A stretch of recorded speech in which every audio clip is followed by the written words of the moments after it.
Hello, today I'm going to show you how to make your own desktop background such as the one I have with Photoshop. So first you're going to want to open Photoshop.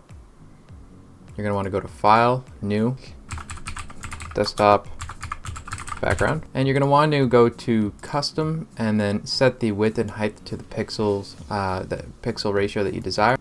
So usually the first thing I'm going to do is I'm going to unlock my first layer, and I'm just going to title that background.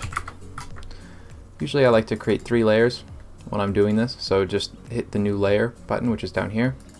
Second layer, I'll call this gradient because we're going to add a gradient. Third one, I'm going to call this shapes. Shapes are artifacts. So for the background, the easiest way to add a background is to go to your rectangular tool here. I'm just going to highlight everything, right click, go fill, click color, and then pick your color. So I'll just pick green, that works for me. Now for a gradient. For the gradient, you're going to pick your color here over in the colors tab. So I usually like to make my gradient black. This is the gradient tool. And then you can select the length of your gradient, which is the amount of blending. So if you do a very short gradient, you'll see it's not a lot of blending. If you do a very long gradient, it'll blend it in over the whole thing. So in order to see your background, you're going to want to change the opacity of that gradient layer. So 100% you do not see the background. And if you have it at 0, you don't see it at all. So usually around 60, whatever you desire. So now for your shapes layer, you're going to want to add your shapes and your drawings. You can add anything from so you're going to want to add, this is going to be a triangle, go fill. For your color, whatever you want, blue, anything like that. Select. You can also add circles or ovals, and then fill them in as you like. You can add patterns, a lot of pattern. So there's my pattern. You can also, you can just make single arrows, fill that in. That's just essentially making a line. So that's not doing much, but there you have it.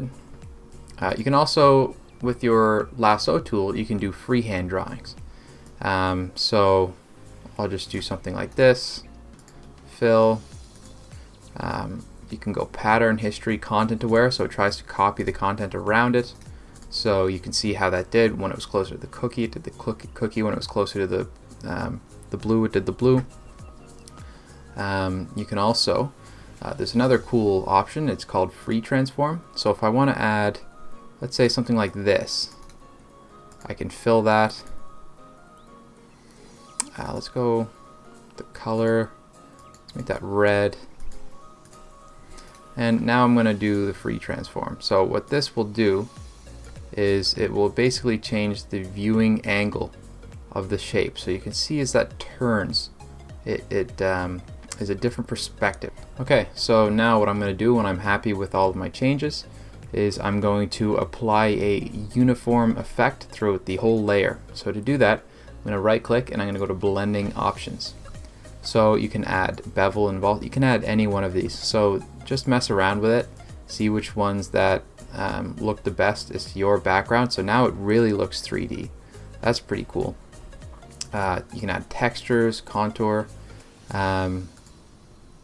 really cool stuff. This is applied to the whole layer. That's one of the effects, or one of the advantages of using many layers, because you can add this stuff through each layer, and then you can merge them all together through stacking. So that's pretty good. That's pretty cool. So I'm just going to add maybe an inner glow. Oops. Add an inner glow. Some noise. You can add it more precise. You can have it so it's center or edge. And so I'm with something that doesn't look that great, but the point of this was to show you how to make it. So knowing what you know now, you can make what I have here is my background that I made. And yeah, so now in order, when you're happy with your background, to export it, you are just going to go to File, Export, Export As. And it's going to ask you if you want to save it as a PNG, which usually gives you the best, with Photoshop, the best quality. But if you'd like a more common file type like JPEG, you can do that. Just go Export, find your name, and then save it. And there you have it. So thank you for watching.